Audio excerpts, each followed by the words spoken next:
Welcome back. आपका एक बार फिर से स्वागत है स्टैटिस्टिक्स के लेक्चर में। और आज हम डिस्कस करेंगे मोड। इससे पहले हम मेजर्स ऑफ सेंट्रल टेंडेंसी की दो टेक्निक डिस्कस कर चुके थे, मीन और मीडियन।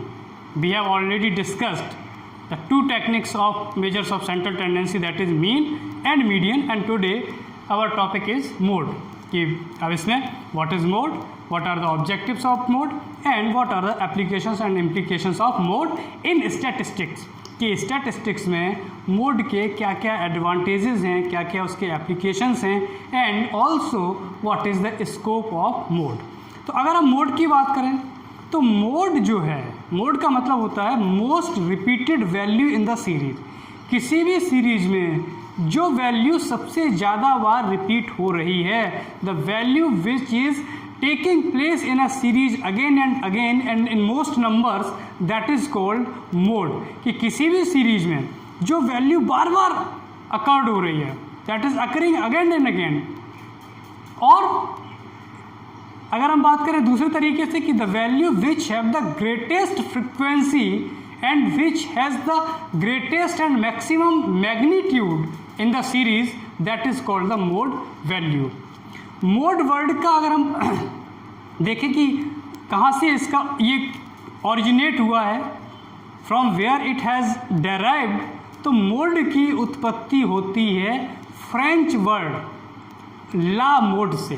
तो मैं एक बार लिख देता हूँ कि the word mode has derived from the French word, कौन सा वर्ड? फ्रेंच वर्ड ला मोड, which means the most fashionable value or item in any phenomena।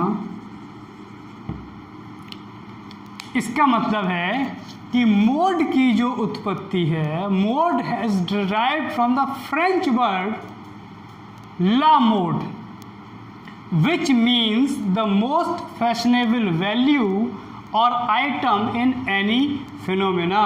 कि किसी भी गिवन सिनेरियो में, किसी भी गिवन सीरीज में जो वैल्यू सबसे ज़्यादा बार रिपीट हो रही है या जिस वैल्यू की सबसे ज़्यादा फ्रिक्वेंसी है, the value having the greatest और maximum frequency in any given series, that value will be the mode value of that series. उस सीरीज की वो वैल्यू जिसकी फ्रिक्वेंसी सबसे ज़्यादा है, हाईएस्ट है, वो उस सीरीज की होगी मोड वैल्यू। तो अगर हम इसको स्टैटिस्टिकल पॉइंट ऑफ व्यू से देखें तो अगर आप कह सकते हो, you can say that from the statistical point of view mode is a set of observation which have occurred most repeated और मोस्ट ऑफन, और you can say that set of observation which have the greatest और maximum frequency. So it's fine. अब हम बात करते हैं mode की भी 3 सीरीज होती हैं। There are 3 series of mode. तो आप कह सकते हो कि मोड इन इंडिविजुअल सीरीज, ठीक। Second, mode in discrete series, and third, mode in continuous series.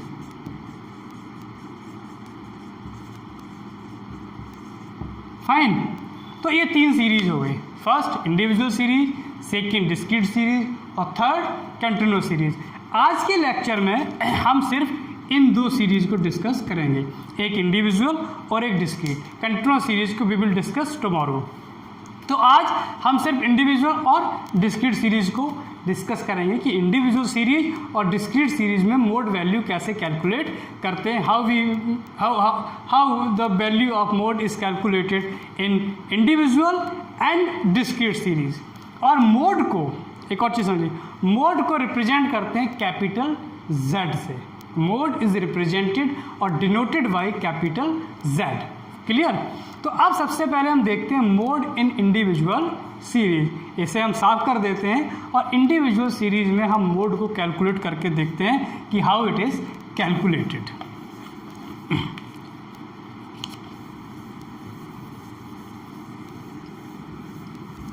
अब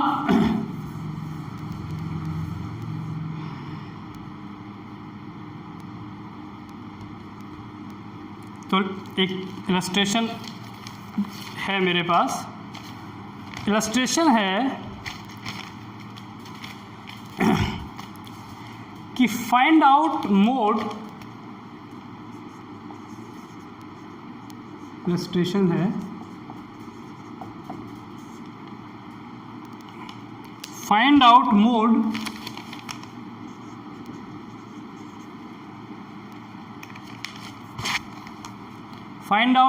from the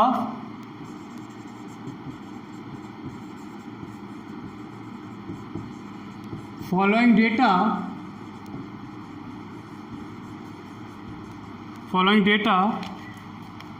of size of shoes,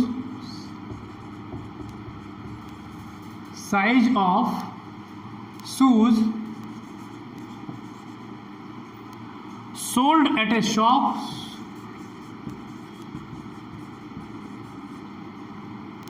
in one day।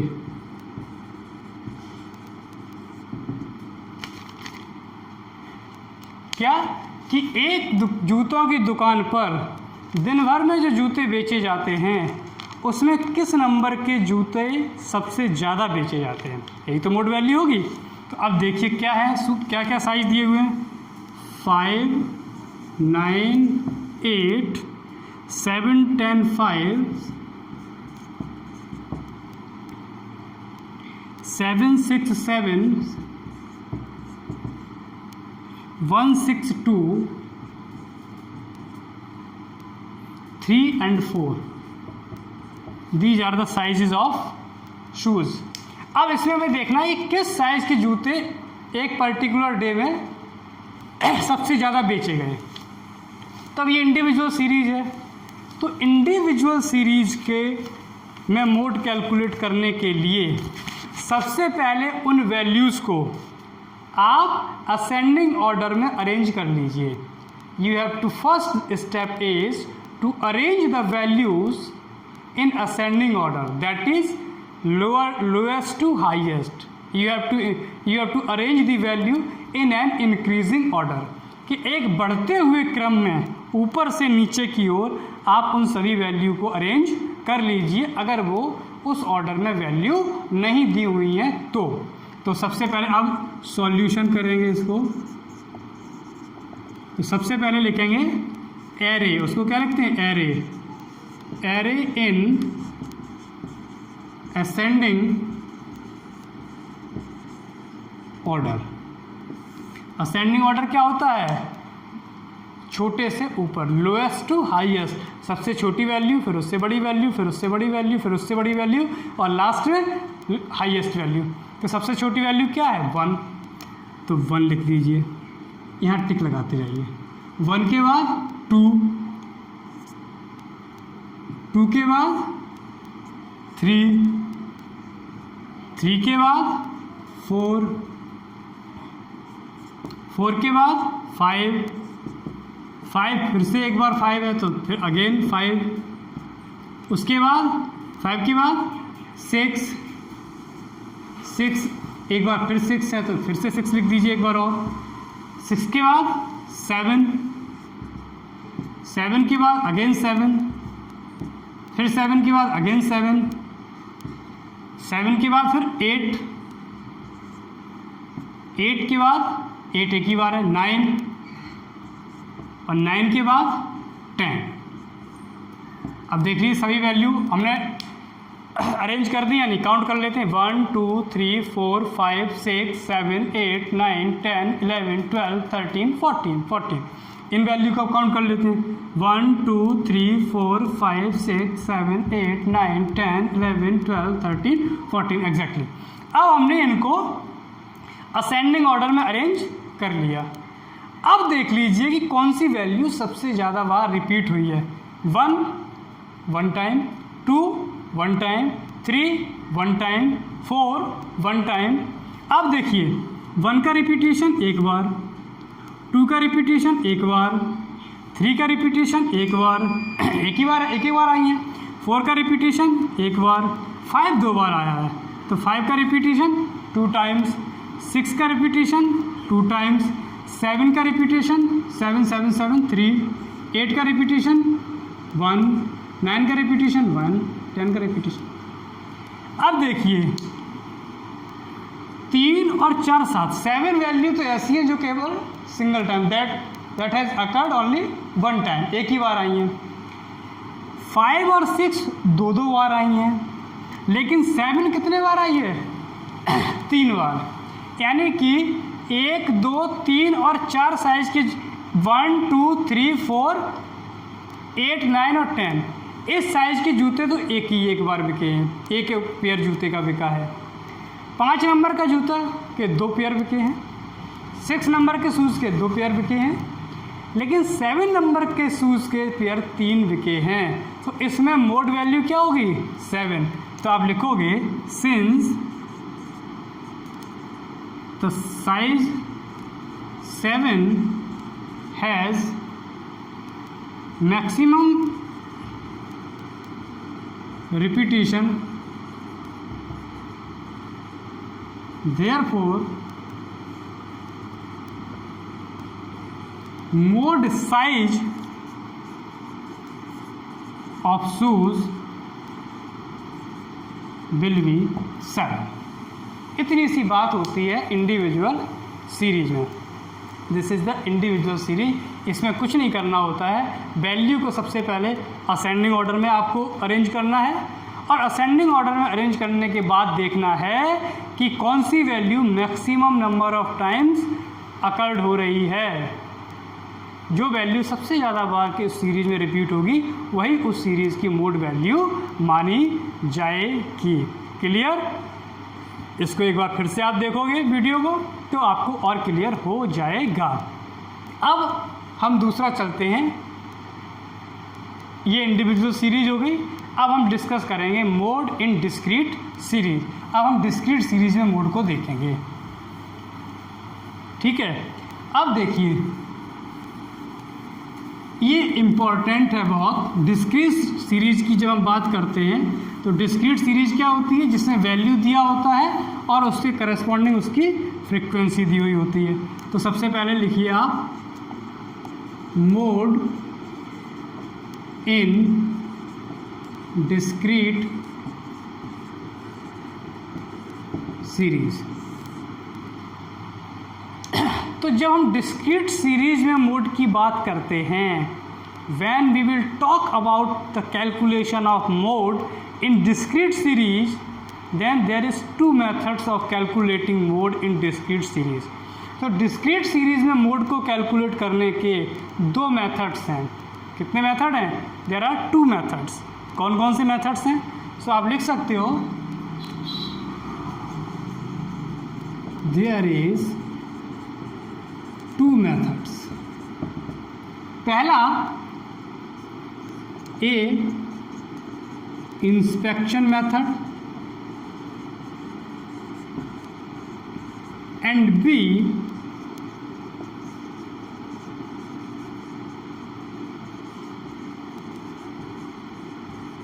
Grouping method.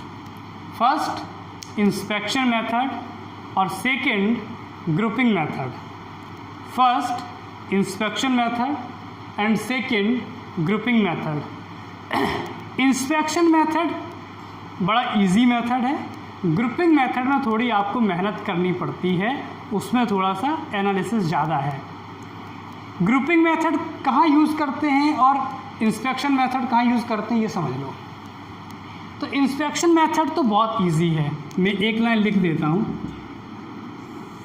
When the distribution of values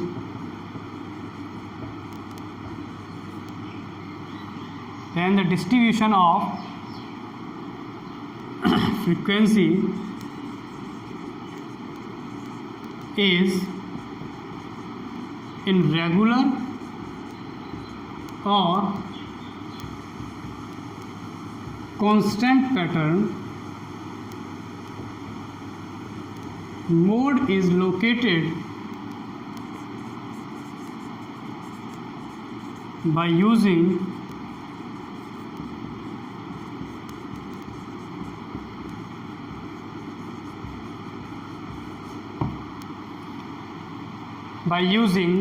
inspection method.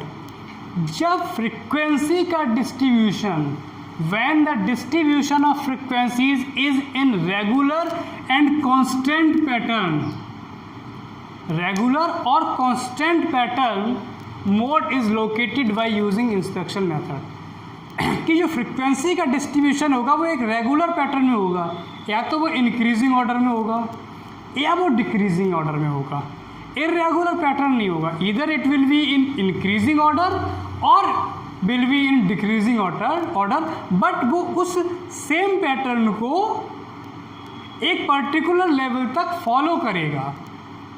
Change होगा तो change के बाद फिर से follow करेगा, जो भी चेंज होगा इंक्रीजिंग पैटर्न या डिक्रीजिंग पैटर्न का।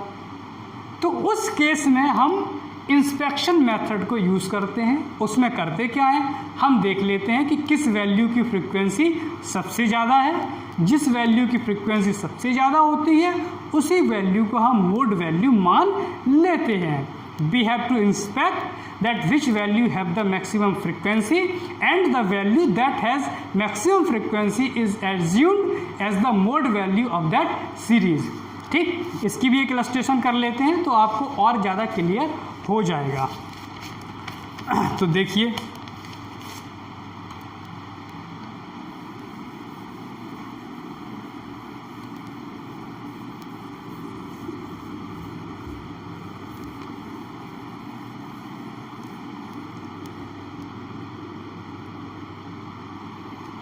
अब इसमें दिया हुआ है, एक इलस्ट्रेशन है।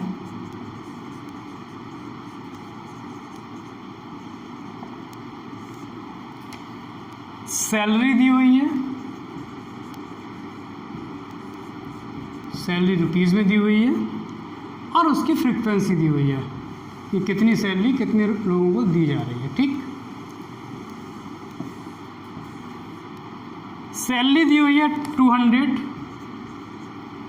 225, 250, 275, 300 एंड 325। फ्रीक्वेंसी दी हुई है 4, 6, 12, 18, 7 एंड 3, ये दिया हुआ है। बस इतने से ही हमारी मोड वैल्यू निकल आएगी। अब देखिए, ये तो वैल्यूज़ हैं। सैलरी 200 रुपये, 225 रुपये, 250 रुपये, 275, 300, 325 और ये फ्रीक्वेंसी है। यानी 200 रुपये कितने लोगों को दिए जा रहे हैं? 4 लोगों को। 225 रुपये कितने लोगों को दिए जा रहे हैं? 6 लोगों को। 250 रुपीज़ कितने लोगों को दिए जा रहे हैं? 12। 275 18, 300 7 लोगों को और 325 3। अब इसमें जो फ्रीक्वेंसी का डिस्ट्रीब्यूशन है वो देखिए, 4 से लेके 18 तक इंक्रीजिंग ऑर्डर है,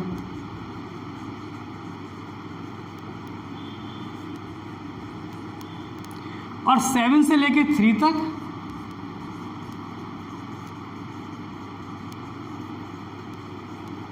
डिक्रीजिंग ऑर्डर है।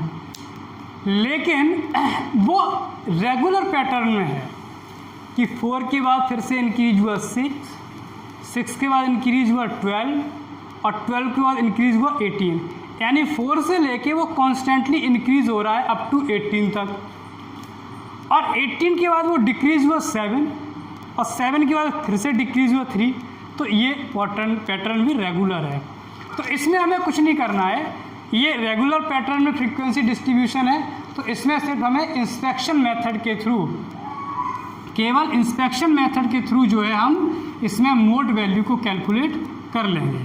ठीक है ना। अब ये देखिए कि मैक्सिमम फ्रिक्वेंसी कितनी है, मैक्सिमम फ्रिक्वेंसी है 18। 18 इज द मैक्सिमम फ्रीक्वेंसी।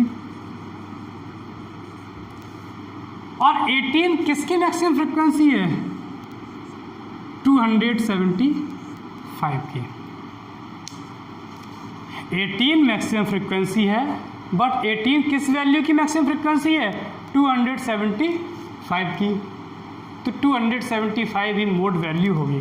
तो आप लिख दोगे, पहले तो आप ऐसे लिखोगे by inspection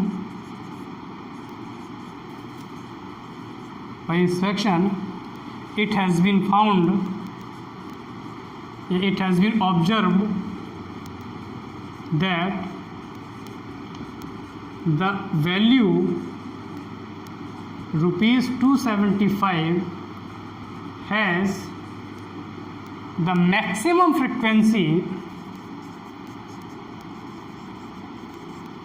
frequency therefore mode is ₹275। तो इस केस में मोड जो है क्या होगा, मोड वैल्यू क्या होगा, 275। क्यों, क्योंकि 275 की फ्रीक्वेंसी सबसे ज़्यादा है। The value 275 has the maximum frequency, therefore 275 will be the mode value of that series। तो inspection method is very easy. Inspection method में सिंपली आप पहले तो ये चेक कर लो कि फ्रीक्वेंसी डिस्ट्रीब्यूशन रेगुलर पैटर्न में है, जैसा कि इसमें दिया था 4 से लेके 18 तक इंक्रीजिंग ऑर्डर था और 18 के बाद 3 तक वो डिक्रीजिंग ऑर्डर था, लेकिन दोनों ही ऑर्डर जो है वो रेगुलर पैटर्न में गिवन थे। Is that clear. अब जो है हम, ये हो गया कौन सा मेथड, इंस्पेक्शन मेथड। दूसरा आता है ग्रुपिंग मेथड। अब ग्रुपिंग मेथड में थोड़ा दिमाग लगाना पड़ेगा, इसे मैं साफ कर देता हूँ।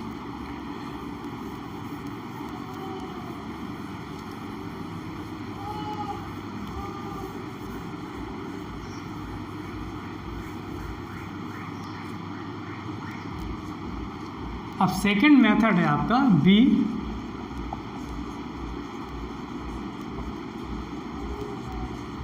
Grouping method. तो इंस्पेक्शन मेथड के लिए क्या कंडीशन थी, इंस्पेक्शन मेथड के लिए कंडीशन ये थी कि इंस्पेक्शन मेथड उस केस में यूज़ होता है जब frequency distribution has been given in a regular और कांस्टेंट पैटर्न, तो हम इंस्पेक्शन मेथड भी यूज़ करते हैं। लेकिन ग्रुपिंग मेथड की अगर हम बात करें तो ग्रुपिंग मेथड के लिए 3 में से कोई भी एक सर्कमस्टांसेस होनी चाहिए। तो लिख दो एक, it is used in following circumstances.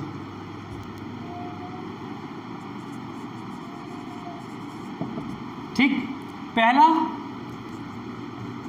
Circumstances क्या है, if the maximum frequency has been given either in the very beginning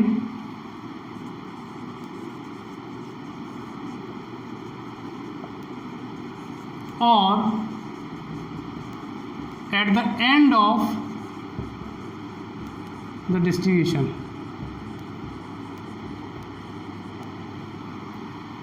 पहले मैं तीनों नोट कर देता हूँ फिर एक्सप्लेन करता हूँ। सेकेंड कंडीशन है, इफ टू मैक्सिमम और approximately maximum frequency, approximately two maximum frequency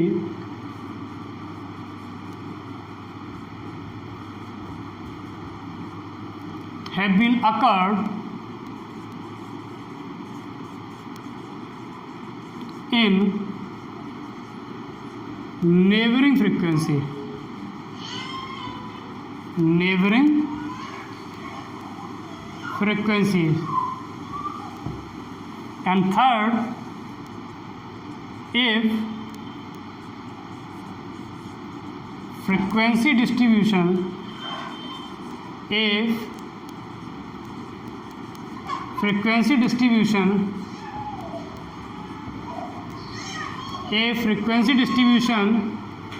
has been given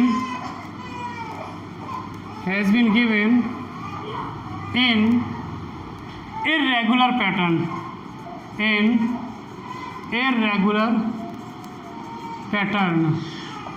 आप पहला समझिए कि if the maximum frequency has been given either in the very beginning और at the end of the distribution, अगर maximum frequency उस distribution की maximum frequency या तो सबसे पहले दी हुई है या सबसे लास्ट में दिया हुआ है। अगर कोई एक इलस्ट्रेशन है और उस इलस्ट्रेशन में मैक्सिमम फ्रिक्वेंसी या तो सबसे पहले दिया हुआ है या सबसे लास्ट में दिया हुआ है, अगर ऐसा है तो उस प्रॉब्लम को हम ग्रुपिंग मेथड से सॉल्व करेंगे, इंस्पेक्शन मेथड से सॉल्व नहीं करेंगे।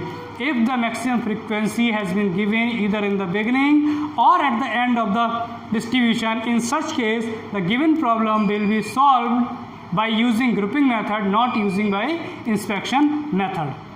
Second, if two maximum or approximately two maximum frequency have been occurred in neighboring frequency, अगर दो maximum frequency मान लो 17 और 18 वो एक के बाद दो नेबर यानी कि 17 दी हुई है, उसके तुरंत बाद 18 दी हुई है, 18 दिया हुआ है, उसके तुरंत बाद 19 दिया हुआ है, तो दो मैक्सिमम फ्रिक्वेंसी और approximately two maximum frequencies has been given in a neighbouring frequency, उस केस में भी उसको हम ग्रुपिंग मेथड से करेंगे। तीसरी कंडीशन है if frequency distribution has been given in irregular pattern, जैसे इंस्पेक्शन मेथड के लिए तो रेगुलर पैटर्न देखते थे, इसमें इर्रेगुलर पैटर्न, अगर फ्रिक्वेंसी डिस्ट्रीब्यूशन इर्रेगुलर पैटर्न में दिया हुआ है तो भी उस प्रॉब्लम को हम ग्रुपिंग मेथड से सॉल्व करेंगे। तो इन तीनों में से कोई भी एक सर्कमस्टांस होगी तो उसको हम जो है किससे सॉल्व करेंगे, ग्रुपिंग मेथड से सॉल्व करेंगे, इंस्पेक्शन मेथड से सॉल्व नहीं कर सकते। अब इसके इलस्ट्रेशन कैसे करते हैं वो हम नेक्स्ट लेक्चर में शो करेंगे, हम सॉल्व करेंगे कि किस तरीके से ग्रुपिंग मेथड को यूज़ करके किसी भी मोड्स की इलस्ट्रेशन को सॉल्व करते हैं। इसको देखिएगा वीडियो को पूरा और उसको ट्राई समझिएगा। अगर प्रॉब्लम होती है then you can ask me any question. Thank you very much.